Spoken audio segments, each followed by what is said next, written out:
Ја слушате програмата Низ Светото Писмо.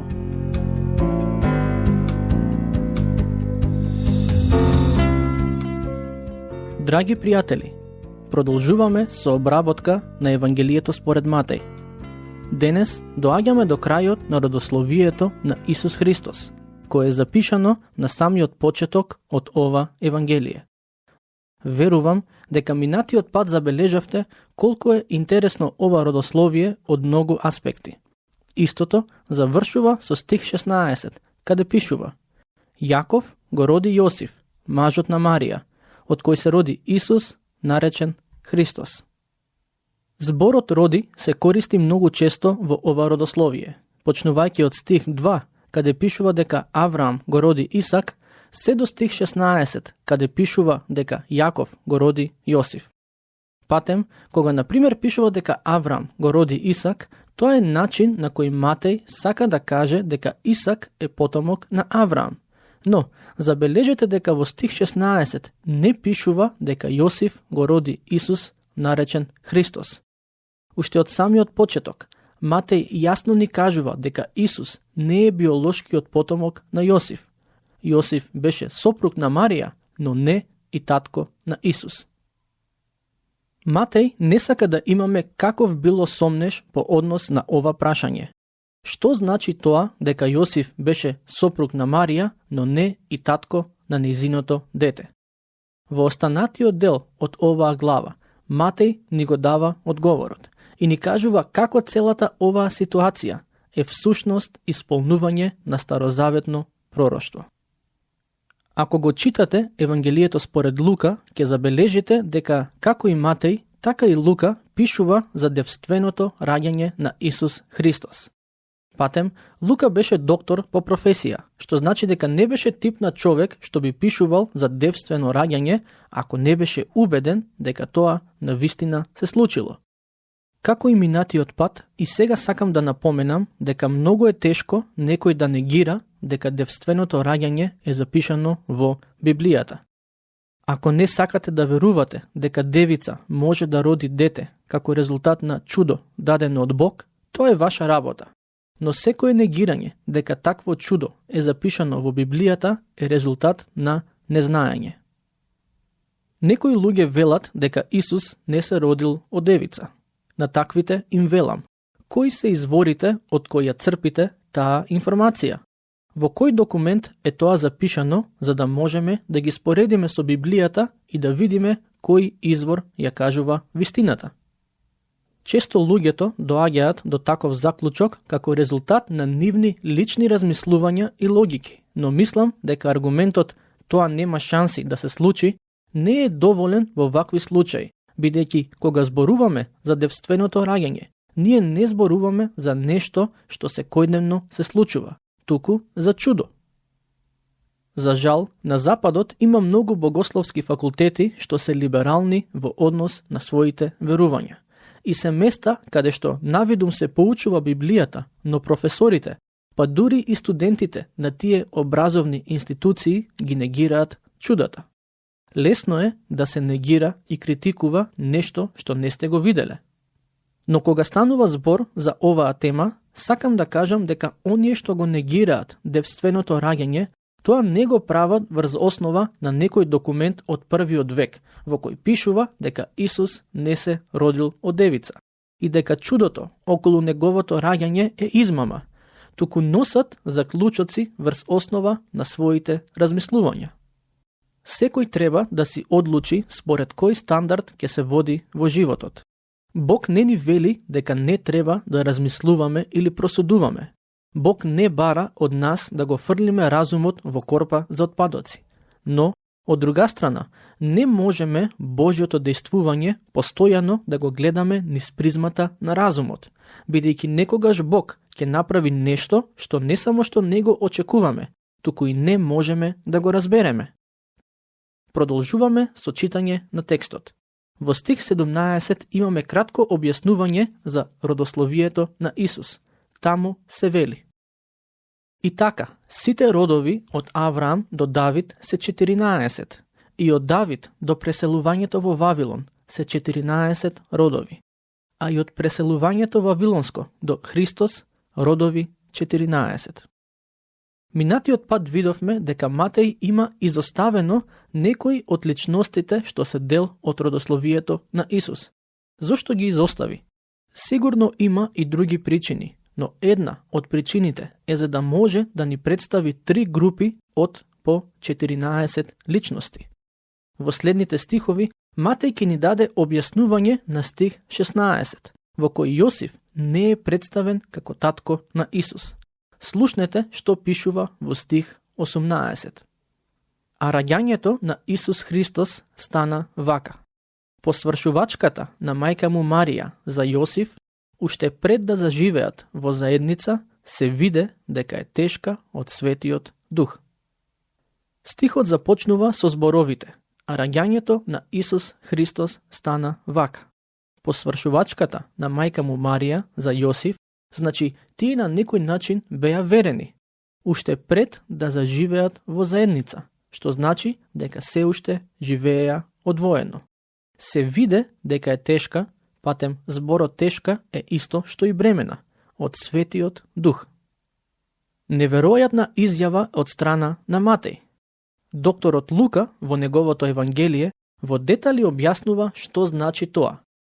Не станува збор за ситуација во која Марија му беше неверна на Јосиф, туку за нешто возвишено, нешто што е дел од Божиот прекрасен план за спасение.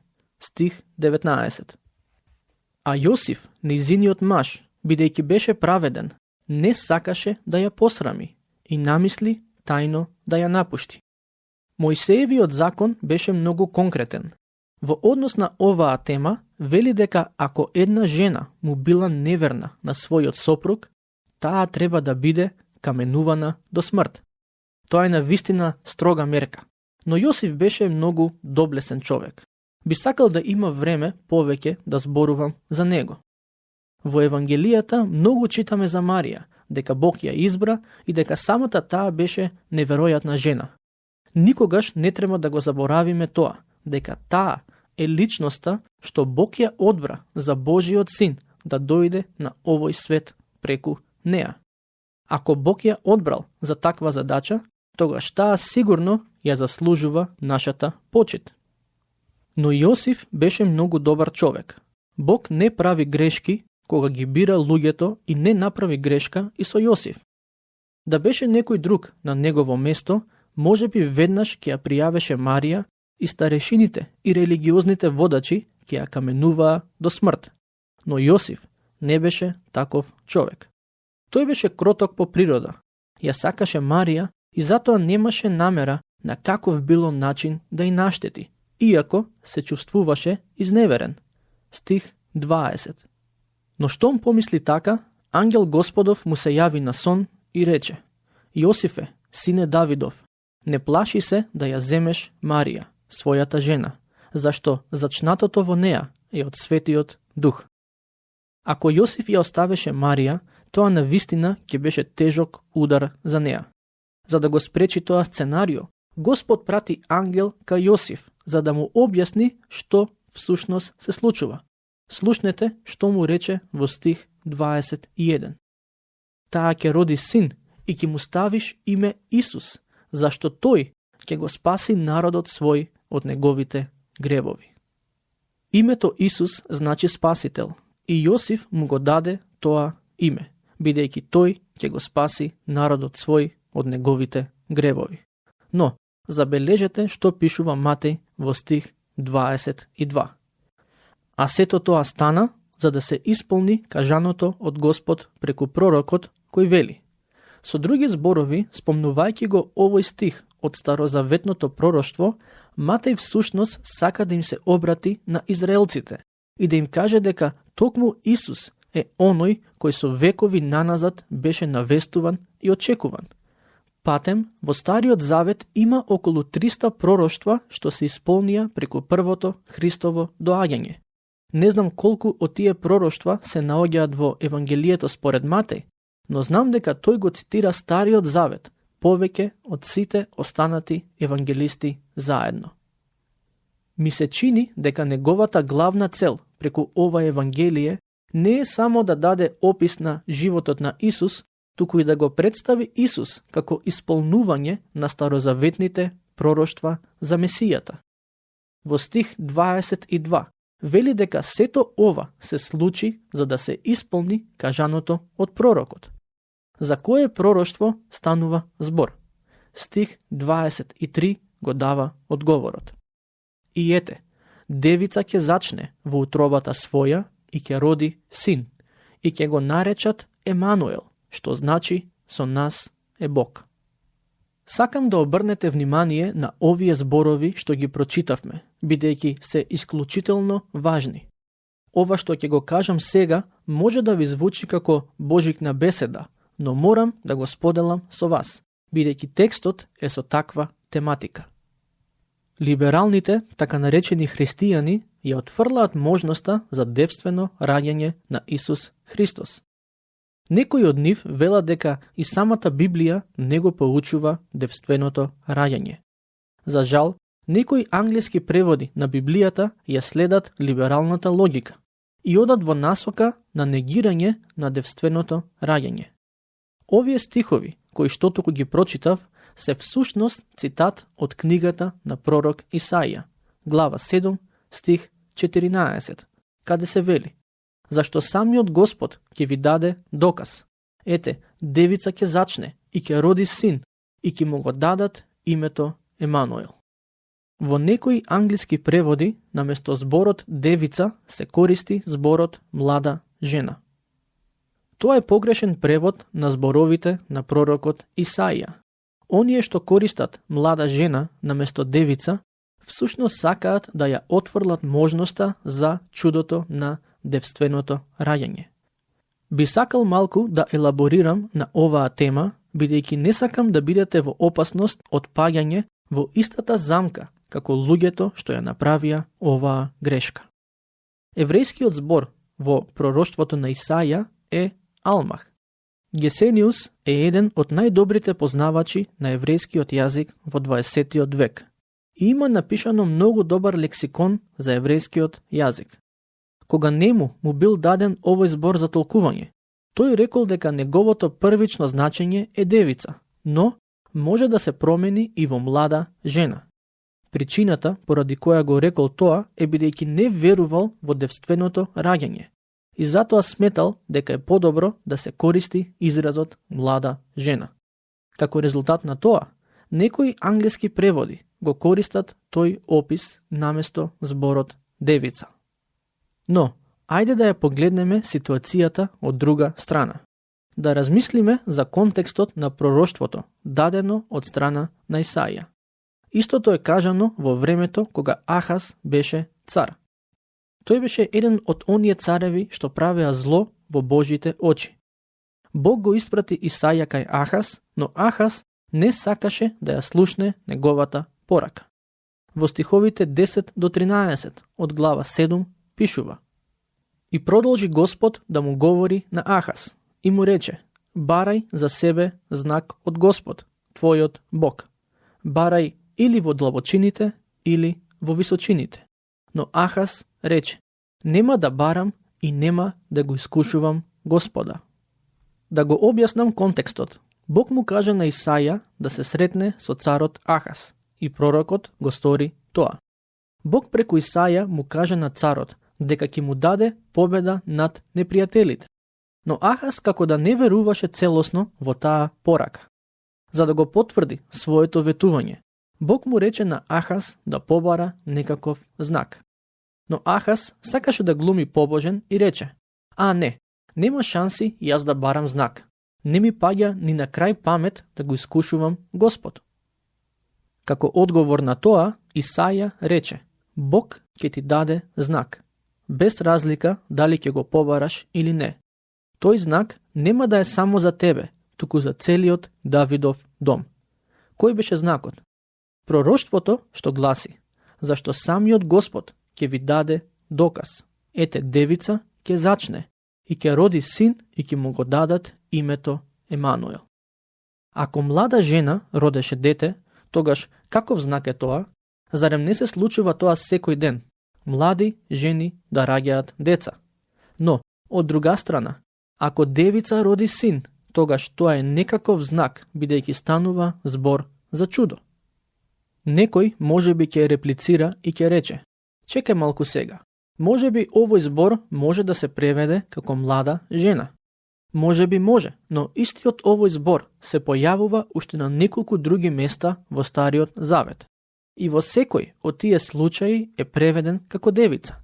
Например, Ребека, сестрата на Лаван, му беше сопруга на Исак.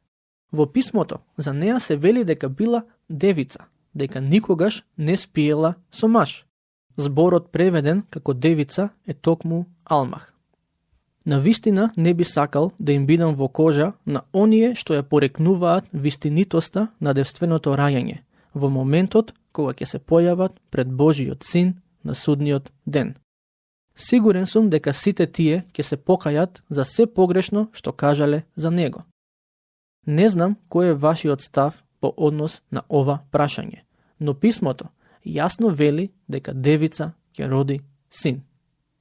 Некој ќе рече: од каде го знаеш тоа? Дозволете ми да ви понудам уште еден добар аргумент. Грчкиот превод на Стариот Завет, познат како Септуагинта, беше завршен од страна на 72 експерта по еврејскиот јазик, по 6 луѓе од секое израелско племе. Истиот беше завршен во египетскиот град Александрија. Тие го преведоа Стариот Завет на грчки. А кога стигнаа до овој дел од писмото, што мислите? Како го преведоа? Како девица или како млада жена? Сите 72 се согласија за значењето на овој збор и заклучија дека тој значи девица. Тие го преведоа еврејскиот збор Алмах во грчкиот Партенос, а зборот Партенос не значи млада девојка, туку има само едно значење, а тоа е девица. Например, античките грци веруваа дека Атина е божица и девица. Всушност, таа е наречена и Партенон, бидејќи тој збор значи девица. Така што и од оваа гледна точка е многу јасно што Божиот збор сака да ни каже. Ако треба да бирам помеѓу мислењето на либералните теолози и тоа што Библијата јасно го поучува, нема да се двоумам и во секое време ќе застанам на страна на Библијата. Ова е навистина прекрасен стих. Повторно ќе го прочитам. И ете, девица ќе зачне во утробата своја и ќе роди син, и ќе го наречат Емануел, што значи со нас е Бог. Стихот вели дека ќе го наречат Емануел, но многу добро знаеме дека неговото име е Исус, а не Емануел. На ниту едно место во Новиот Завет Исус не е наречен Емануел од страна на луѓето. Некои луѓе можеби тука гледаат проблем, но мислам дека нема никаков проблем. Името Емануел значи Бог со нас и е на некој начин опис на тоа што се случи кога Исус се роди. Бог се отелотвори помеѓу нас, луѓето. Неколку векови пред да се роди, за него беше предскажено дека не само што ќе се роди од девица, туку ќе биде Бог отелотворен. Тоа е навистина прекрасно. Според мене, ова е едно од најубавите ветувања што се наоѓаат во Божиот збор. Бог преку Исаија предскажа дека ќе дојде ден кога ќе се отелотвори и ќе дојде на оваа земја. Бог навистина дојде на овој свет. Тој живееше живот помеѓу луѓето. Беше осуден на смрт, распнат на крст, каде што умре во тело. По 3 дена воскресна и со тоа ни обезбеди простување на гревовите и вечен живот. Јас не можев да умрам за гревовите на луѓето од светот. Јас не можам ни за своите да умрам, а камоли за тугите. Но отелотворениот Бог можеше и плати за нашите гревови. Исус е Емануел, Бог со нас. А како тој се отелотвори на овој свет? Преку девица, која зачна од Светиот Дух и го роди. Тоа е она на што не поучува Божиот збор. Слушнете што пишува во стиховите 24 и 25. Штом се разбуди Јосиф од сонот, Направи така како што му беше заповедал ангелот Господов и ја зеде својата жена. И не се доближи до неа, додека таа не го роди својот син и го нарече Исус. Не му го дадоа името Емануел, туку Исус. Исус е неговото име, но сепак, името Емануел ни кажува кој е всушност тој. На некој начин името Исус објаснува што тој направи, а зборот Емануел објаснува кој е тој. Со тоа доаѓаме до крајот на денешното проучување. Се надевам дека ова за што разговаравме беше од полза за сите вас. Досега неколку пати кажав дека Исус е спасителот на светот, оној кој ја плати казната за гревовите на луѓето. И секој што верува во Него и го следи, добива простување на гревовите и вечен живот. Ова ветување се однесува и на вас денес. Затоа, сакам да ве прашам нешто лично и директно. Дали Исус е и ваш спасител? Ако се уште не сте поверувале во Него, ако се уште не сте почнале да го следите, сакам да ве охрабрам да го сторите тоа денес. Исус Христос не дојде на овој свет само да не поучува или да живее добар живот, туку да плати за нашите гревови, за да добиеме простување. Тој искуси смрт за ние да добиеме живот. Тука ќе го завршиме денешното проучување. До следното, Бог нека ве благослови изобилно.